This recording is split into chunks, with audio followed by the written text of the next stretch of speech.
llegando a la juventud, empoderando las ideas.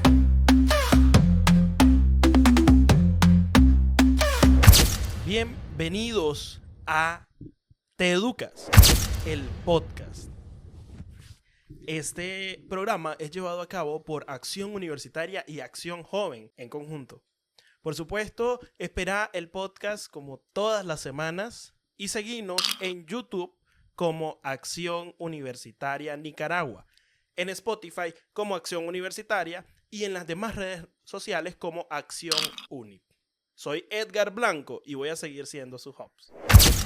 Bueno, hoy estamos con un súper invitado. Hoy estamos con Enrique Martínez, un gran amigo, un gran luchador por el movimiento estudiantil, por la lucha estudiantil de Nicaragua. Y vamos a estar en Te Educas hablando un poco y recordando también, Enrique, de la historia del movimiento estudiantil y más o menos por dónde iba la cosa, ¿no? Al menos de nuestra visión y de nuestra experiencia. Bueno, hoy tenemos un podcast mucho más relajado, Enrique, mucho más tranquilo, entonces sentite como en tu casa. Ya nos conocemos bastante, entonces tranquilo, relájate, sentite bien. Aquí estamos para hablar con la gente principalmente y para dejar de ser aburrido como todo ese montón de viejos, pues, primero que todo. Está buena esa. Por eso no somos un canal de noticias, porque no decimos mentiras. No es cierto. Bueno, este es Te Educas y es justamente para hablar hoy del movimiento estudiantil. Pero primero queremos conocerte y queremos que la gente te conozca, por supuesto. Enrique, ¿cómo te definirías? ¿Quién sos? ¿Quién es Enrique Martínez? Bueno, yo me defino como un joven que ha superado las adversidades de la dictadura, que a pesar de toda la sanganada que nos hicieron en Nicaragua, esas expulsiones, de tratar de arrebatarnos nuestros sueños de vida, lanzarnos a la intemperie, creo que demostramos que los nicaragüenses somos un pueblo trabajador y creo que eso vive en mí. Y que además de trabajador, un pueblo comprometido con el desarrollo de su país y que cree en la educación. Y pues me encanta el nombre del podcast por eso, porque venimos acá a Costa Rica a reinventarnos y a seguir preparándonos. En definitiva, Enrique, y muchas gracias por esa reflexión y qué interesante definición la que tenés, sobre todo enfocándola en esa lucha estudiantil tan necesaria por la educación de nuestros pueblos, por la educación de nuestros países principalmente. Bueno, entonces, ante esto, comencemos conversando un poco respecto a ¿qué historia nos cuentan en la universidad? O sea, cuando uno entra a primer año, vos sabés, principalmente vos, que también estudiaste en la universidad pública, en la UNAC Managua, ¿qué nos cuentan cuando llegamos a esa universidad pública? Para ver si nos contaron lo mismo. Pero yo sé que nos hacen vivir una historia, incluyendo aquella famosa marcha, ¿verdad? Entonces, ¿qué nos cuentan cuando llegamos a la universidad pública sobre el movimiento estudiantil en Nicaragua? Bueno, yo voy a ser muy sincero. Te cuentan un montón de relatos de un viejito fantasioso que vivieron, no sé, en algunos tiempos bastante complejos, pero no te hablan de historia realmente. Se hablan de esas distorsiones que se han dado en nuestro país y te envuelven en el bacanal, realmente. Porque eso es lo que pasa. El movimiento estudiantil a lo largo del tiempo en Nicaragua, si bien es cierto, han dado ciertas batallas que no voy a negar, pero últimamente perdió esa connotación, esa visión de prepararse y entender realmente cómo ha sido su evolución. Yo creo que actualmente no entienden ni su misma evolución y solo entienden ese adoctrinamiento y ese marcaje que le ha dado una organización político-partidaria. Eso es lo que yo veo. No veo un movimiento estudiantil que también se reconozca como tal, y si lo hay, pues prácticamente hay ciertos momentos donde le preguntas a un líder actualmente y ni siquiera lo sabe, no sabe defender su propia... ¿De dónde viene? Sí, en realidad hay como una falta de profesionalismo, si que le queremos llamar así, de este movimiento estudiantil institucional. Si no mal recuerdo, Enrique, cuando llegamos a la universidad vienen y te reciben con un documental hecho por ellos mismos, ¿verdad? Sobre las luchas del 6%. Y nos hablan de los mártires universitarios. Bueno, en ese momento nos hablaban de los mártires universitarios. hoy ni siquiera tocan el tema de los mártires universitarios porque saben que se pegan en el pie o escupen para arriba porque, pues por supuesto, hay muchos más mártires universitarios hoy víctimas del sandino-orteguismo, del sandinismo. Entonces, en ese caso, lo que pretenden ellos es adoctrinarte a su forma. ¿Vos sentís que te adoctrinaban en la UNAM? Por supuesto que sí. Había una línea de adoctrinamiento marcada, y no solamente sobre esa historia que vos marcás, que tiene que ver con esa tendencia. Cuando hablo de una tendencia es que dejémonos de verga, como diría el nicaragüense. El movimiento estudiantil de Nicaragua viene del comunismo. Sus preceptos y su forma en cómo han coincidido ese control de la narrativa y el mensaje es prácticamente guiado a eso.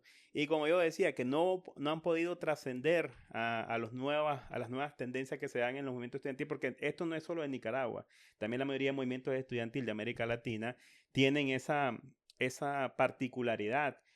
Y algunos lograron trascender a la nueva tendencia de izquierda de moda, yo le llamo, que es el progresismo.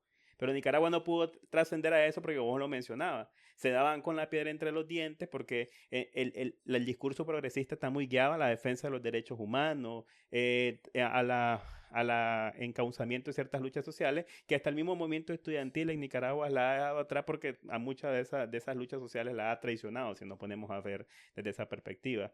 Entonces, ya perdió su esencia como tal y ahora se centra en lo que llamo un club de amigos privilegiados vinculados a una estructura política partidaria que sinceramente se están viviendo el 6% y destruyendo la autonomía universitaria y todas las instituciones de educación superior de nuestro país. Sí, y en ese sentido, ¿cuánta cosa podés hablar de los antiguos líderes estudiantiles de la UNEM? Nosotros no vivimos esa generación, por supuesto, pero bueno, para eso está la historia. Mucha de la historia, tanto la que cuentan ellos como ganadores, como la historia documentada, porque ya para los 90, ya para un poquito antes, los 90 principalmente, los 2000, ya habían medios de comunicación, principalmente, bueno, está el archivo, por ejemplo, de Lucía Pineda, que es uno de los archivos más completos que hay sobre los hechos acaecidos durante esas décadas. Y bueno, hay una cosa que a mí siempre me ha molestado, justamente del 6%, sin tratar de desmeritar el reclamo que en ese tiempo el estudiantado consideraba justo, y es el involucramiento tan banal, tan vulgar del Frente Sandinista en esta lucha. Más que un involucramiento, un aprovechamiento de la lucha. Bueno, como nos han querido hacer muchas veces ahorita. Pero bueno, en ese tiempo está el Partido Sandinista.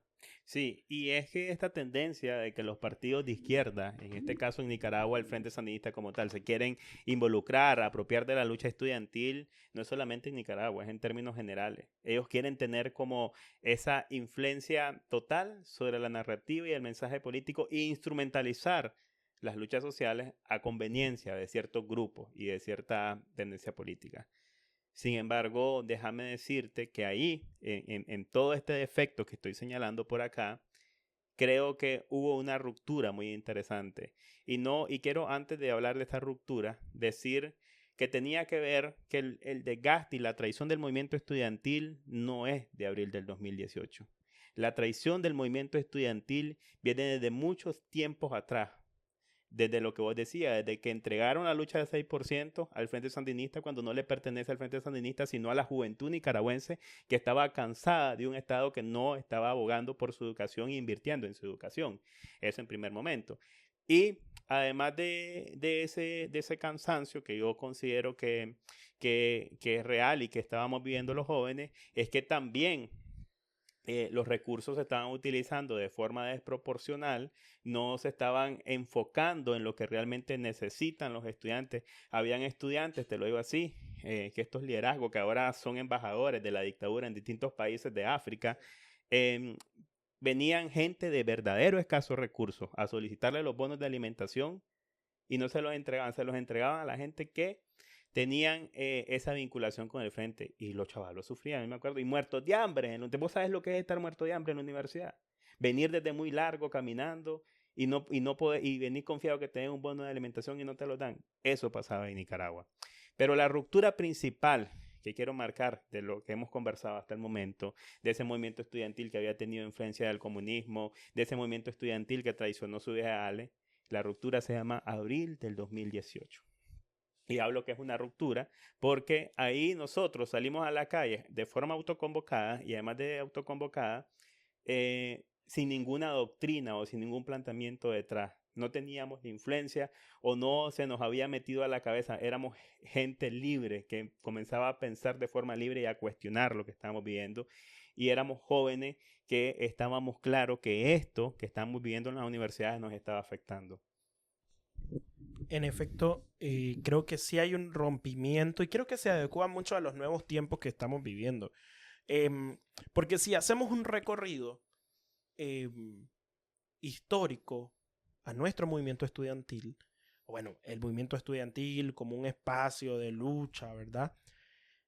Mucha influencia fue para incluso reclutar guerrilleros en Nicaragua.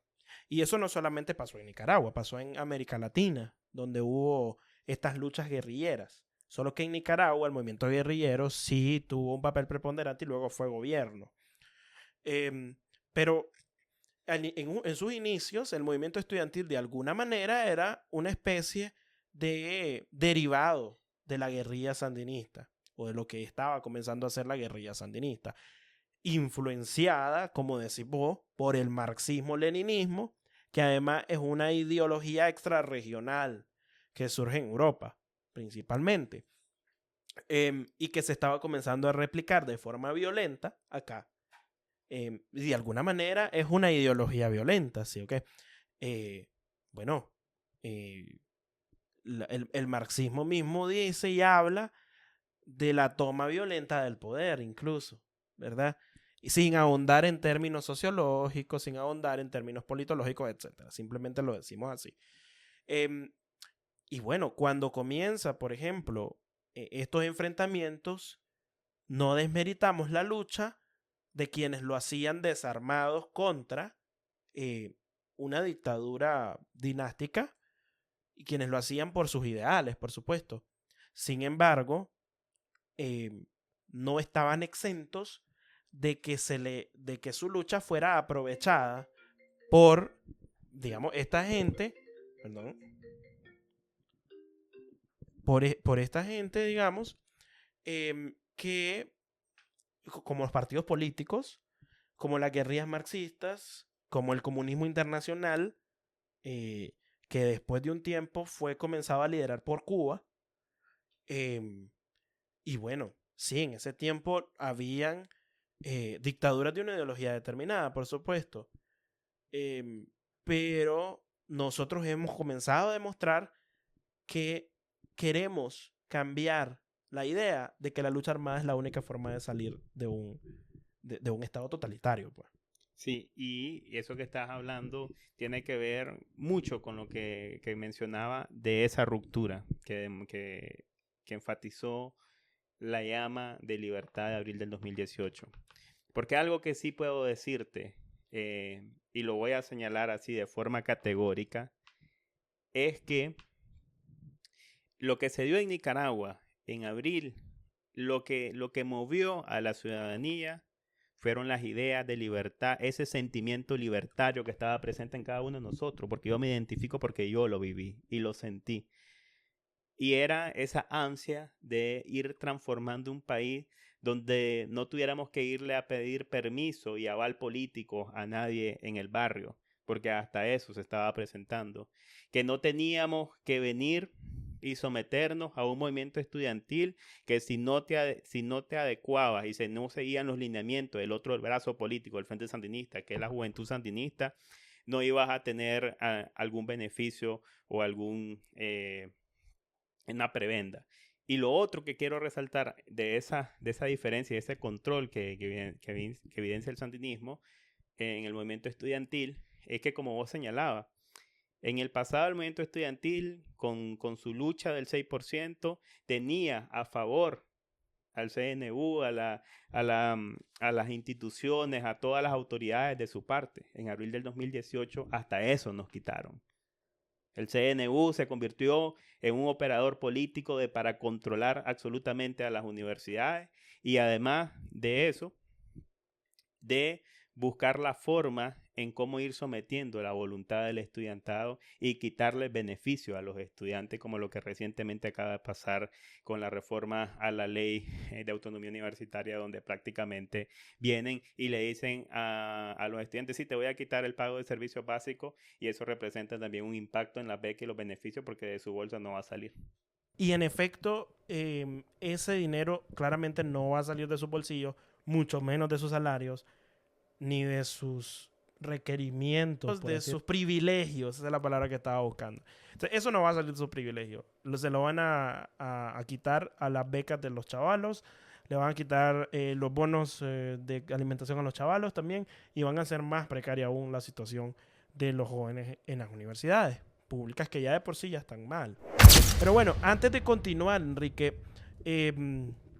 vos has tomado mate, ¿verdad? Conmigo. Sí, hombre, claro. Y lo hemos tomado en varios espacios. Pues mira, te cuento que traje mate. Traje yerba mate de Argentina.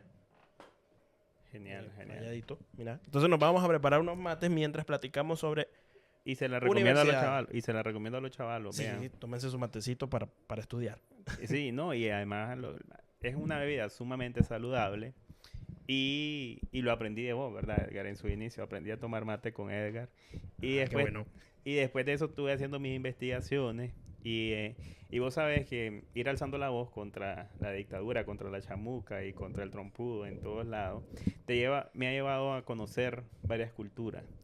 Y he visto cómo consumen el mate de distintas, el mate frío, ¿verdad? Que es el tereré. Y el mate caliente, ¿cómo? El mate, matecito. El yerba matecito. Claro. Pero el tereré no es, o sea, sí lo probé, pero no hay como el mate caliente que puedes compartir. Al igual el tereré tiene como esa tradición, esa cultura.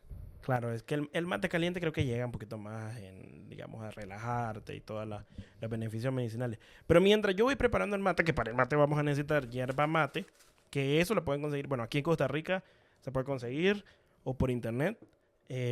Por supuesto van a necesitar un matecito. Y esto que le llaman bombilla, que es como una pajita que tiene también un filtrito para que no pase la hierba. Y agua caliente para ponerle al matecito, porque el matecito se ceba, bueno, se le llama cebar, se infusiona de abajo hacia arriba, y bueno, hay toda una técnica que relaja y etcétera. Pero bueno, mientras yo voy preparando el mate, Enrique, yo quisiera que más o menos me contaras sobre tu experiencia en la universidad pública, el papel de la UNEN y cómo esta gente se fue apropiando del espacio universitario. ¿Y qué te decían? Pues, porque recuerdo que nos decían algo así como, bueno, desde que usted se matricula ya es UNEN. Entonces, y no permitían más movimientos estudiantiles. O sea, nosotros no podíamos hacer un movimiento estudiantil porque te perseguían literalmente. Entonces, ¿cuál ha sido tu experiencia en eso? Contarnos un poco y cómo lo ves vos respecto al involucramiento que tuvo el Frente Sandinista apropiándose de las universidades poco a poco. ¿Cuál fue el papel de la UNEN en esa apropiación de las universidades y en el secuestro de las universidades hoy? Mira, a mí me gusta utilizar una comparativa para darle sostenibilidad a mi argumento. Y es que a través de un esfuerzo académico a lo largo del tiempo, porque a los nicaragüenses nada nos regala, todo nos cuesta en esta vida, yo logré entrar becado a la UCA y ser admitido en UNAM Managua en la carrera de Ciencias Políticas y Relaciones Internacionales. Pero lo más curioso de esto es que en la UCA entré primero y yo sentía esos aires donde vos podés expresar libremente en lo que crees, en lo que vos podés debatir con tus compañeros y sabes que no te vas a encontrar con un silencio, una mordaza. Pero cuando entré al UNAM, como vos señalabas, Edgar, sentí esa mordaza. Principalmente porque los líderes estudiantiles ya se te comenzaban a acercar con esa tendencia de adoctrinamiento y como te señalé al inicio, ni siquiera de una visión histórica, sino que tenés que creer en el Frente Sandinista y tenés que alinearte a los intereses del Frente Sandinista si querés gozar de los beneficios porque la educación pública le pertenece al Frente Sandinista. Y déjenme decirle que no, la educación pública le pertenece a los nicaragüenses, a todos los que pagan sus impuestos y a todos los que día a día contribuyen con su trabajo para sacar adelante el país. A eso les pertenece la educación pública. Pero ellos te meten eso en la cabeza y te dicen, sí, gracias al comandante. Pero, como vos sabes, nosotros nos conocimos en la universidad. Yo siempre fui irreverente en la universidad. Y ser irreverente me costó muchas cosas, entre ellos el exilio y varias cuestiones particulares. Pero en ese contexto me costó principalmente no gozar de los privilegios que decía. Yo vengo de una familia bastante humilde, como la mayoría de nicaragüenses, que le costó el hecho de estudiar lágrimas de sangre todos los días en su casa. Y llegar a solicitar un bono de alimentación y que te lo nieguen, porque era una persona crítica que venía y le decía que esos 4 chanchitos y 4 gallinas que daban, si bien es cierto, venía y solucionaba el problema del hambre que atraviesa el pueblo de Nicaragua, pero era temporal, no era una solución a largo plazo. Y más con un seguimiento no adecuado y un proyecto de esa categoría. Esa era un parte de mis argumentos en ese momento porque era la parte contextual y lo recuerdo muy bien. Y yo se lo decía, se lo dan a la gente y la gente se lo come porque tiene hambre. Pero ¿por qué no le solucionamos el problema a la gente, el problema de no llevar el sustento a los hogares con cosas reales como darles trabajo? Vos le das un trabajo a una cabeza de hogar, esa persona va a hacer que se rindan los recursos eficientes porque el nicaragüense resuelve, ya lo sabemos. Pero le das esto que evidentemente, y no le das un proceso de educación continua, no iba a funcionar. Ese tipo de debates se dan en UNAM y ¿qué es lo que pasaba? Me mandaron a silenciar. Me mandaron a decir que si no te sacábamos desde incluso antes de abril del 2018. Y eso no solo lo viví en la universidad, también lo viví en la secundaria. Cuando se miraban cosas tan horribles como violaciones en los centros de estudio por los directores, porque hasta eso me enfrenté, donde violaban y sometían a estudiantes en los colegios. Entonces, créanme que esa fue la realidad que yo viví y que yo afronté hasta lo que representó Abril en mi vida. Gracias, Enrique, por contarnos tu experiencia. En definitiva, es una experiencia tremenda que cuesta escuchar, por supuesto, porque es la realidad que hoy están viviendo masivamente miles de estudiantes universitarios, que se tienen que callar, que se tienen que esconder, que tienen que no pueden reunirse, que no pueden aspirar a dirigir el movimiento estudiantil, por supuesto, porque cualquiera tiene derecho a aspirar a dirigir el movimiento estudiantil. No pueden aspirar a un cambio en sus universidades tampoco. Y no creas, también hay académicos que están amordazados el día de hoy, ¿no? Ejemplo de ello, bueno, algunos que estuvieron apresados, pues. Y pues es lamentable. Y eso no deja que uno pueda crear y ser innovador en una universidad que te mantiene atado al pasado. Y eso es la traducción de lo que es este gobierno hoy, de lo que es esta dictadura hoy. Es la traducción de lo que siempre han querido hacer con nuestros estudiantes y lo intentaron en algún momento cooptando el movimiento y ahora lo están haciendo secuestrando las universidades. Pero bueno, qué bien conocer tu experiencia, Enrique. ¿Quieres un matecito aquí? El mate se comparte. Es una tradición muy de Sudamérica. Pero bueno, sirve para cuando estamos platicando. Y bueno, hablando de esto, quisiera ir conociendo qué se siente poder decir que a pesar de los costos que hubo, porque hubo muchos costos para nosotros, es decir, las expulsiones universitarias, el hecho de que ya no pudimos seguir estando en la universidad, ya no podíamos estar haciendo activismo tampoco, el exilio, todo este tipo de cosas. ¿Qué se le puede sacar de provechoso a esto? Es decir, dentro de todo el sufrimiento que esto representa, ¿qué es lo provechoso? ¿Qué se le pudo sacar? ¿Vos qué pudiste hacer, digamos? En primera instancia, creo que regresarle al pueblo de Nicaragua 2 banderas de lucha. Primero que todo, la justicia. Ese clamor que se vivió en abril del 2018, que no era solo de los asesinatos que hizo Ortega contra los estudiantes y jóvenes nicaragüenses y la sociedad en general, sino es ese despertar masivo de indignación ante lo que se estaba viviendo en el país. Y que también tiene que ver con todos los crímenes y con todas las heridas que se han venido dando en Nicaragua y que no se han atendido por esa manipulación y ese relato histórico de los vencedores que han hecho el Frente Sandinista en Nicaragua. Y yo creo que esa es una de las principales banderas que hoy estamos llevando y estamos resaltando ante la opinión pública del pueblo de Nicaragua. Y la segunda es la libertad. Queremos ser un país libre. Queremos un país donde podamos ejercer nuestros derechos civiles y políticos. Donde, como decías, no solo el movimiento estudiantil, sino en términos generales, podamos aspirar a puestos de toma de decisiones y podamos ser los que reivindiquen y saquen adelante Nicaragua. Que seamos aquellos que le demuestren que ese legado, como vos bien lo mencionabas, bélicos quedó atrás y estamos proponiendo una nueva cultura cívica de paz, de transformación y que realmente apueste al desarrollo de las habilidades de todos los nicaragüenses y el aprovechamiento de los recursos que nos pertenecen y no les pertenecen a ninguna dictadura. Gracias, Enrique. Te voy a servir un mate más. Y por acá. Bien, gracias por esa explicación. Me parece que también, de alguna forma, el movimiento estudiantil tiene ese componente de planteamientos políticos. Y cuando hablamos de planteamientos políticos, hablamos de lo que queremos para nuestra nación. Es decir, qué queremos mejorar, por qué lo queremos mejorar y en qué sentido se necesita o cabe mejorar. Entonces, ¿qué harías diferente respecto?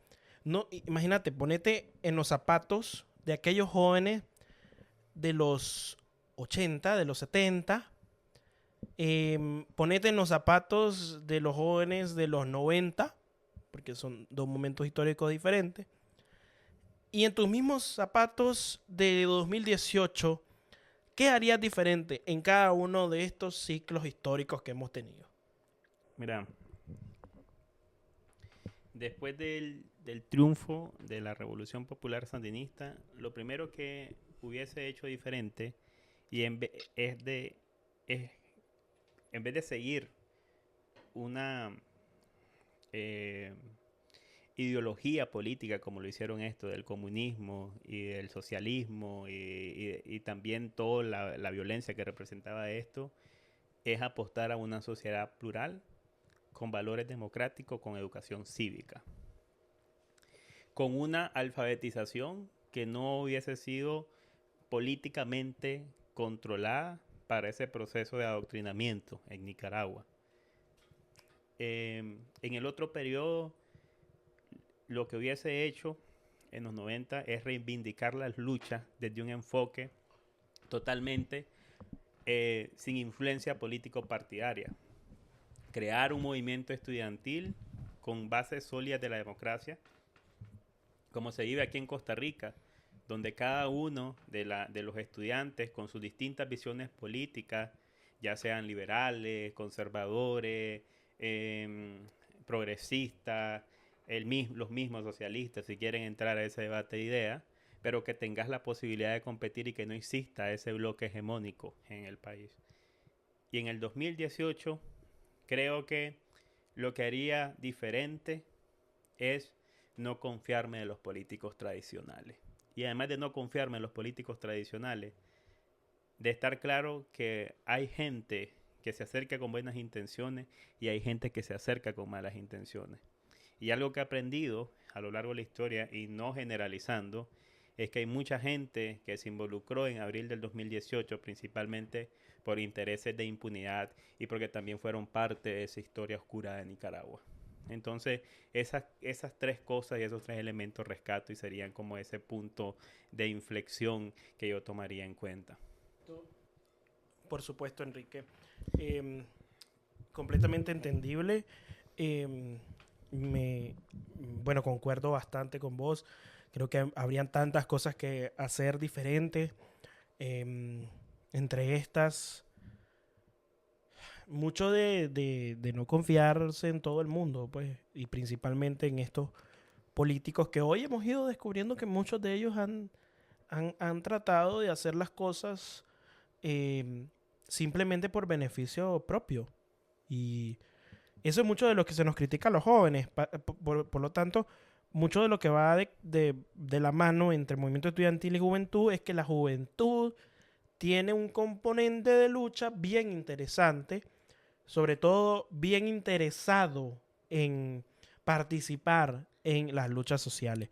Y creo que la juventud ha sido una de las que más se han involucrado en esta nueva etapa de lucha en contra de una dictadura nueva, lamentablemente.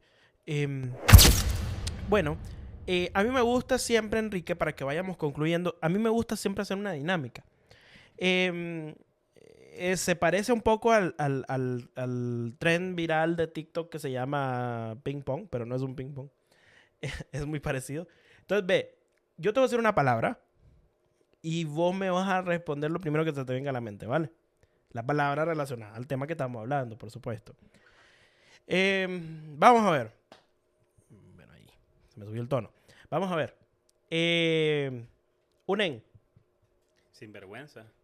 Sinvergüenza. Frente Sandinista. Terrorismo. Políticos tradicionales. Aprovechados. Universidades. Bastión de libertad. Juventud. Esperanza. Vamos a ver. 6%. Lucha social. Daniel Ortega. Hijo de puta. Bueno, creo que Enrique ha dicho mucho de lo que todos pensamos. Ojalá que no tengamos que censurarlo, claro, en YouTube, ahí, técnicos. Le ponen el pi. Le ponemos un pi ahí. Pi. Bueno, vale. Bueno, con esto vamos llegando al final de este episodio, el episodio número 4 de nuestra serie de episodios de Te Educas. Gracias por estar con nosotros y siempre recordarles que nos pueden seguir en las redes sociales de Acción Universitaria y Acción Joven. En Acción Universitaria como Acción Universitaria Nicaragua en YouTube, principalmente, donde estamos subiendo nuestros videopodcasts. En Spotify nos pueden encontrar como Acción Universitaria Nicaragua también. Y en el resto de nuestras redes sociales como Acción UNIP. También pueden buscar a Acción Joven en Facebook como Acción Joven Nicaragua. Y en Instagram como Acción Joven Nick, si no me equivoco. Aquí lo vamos a estar dejando igual, si acaso yo me equivoqué en alguna red, pero por aquí se los dejamos. Y síganos, escúchennos. Creo que mucho de la juventud nuestra en Nicaragua tiene mucho que decir. Tiene mucho que contar. Y nuestra historia también tiene mucho que contar. Yo soy Edgar Blanco y fui su host para Te Educas, el podcast.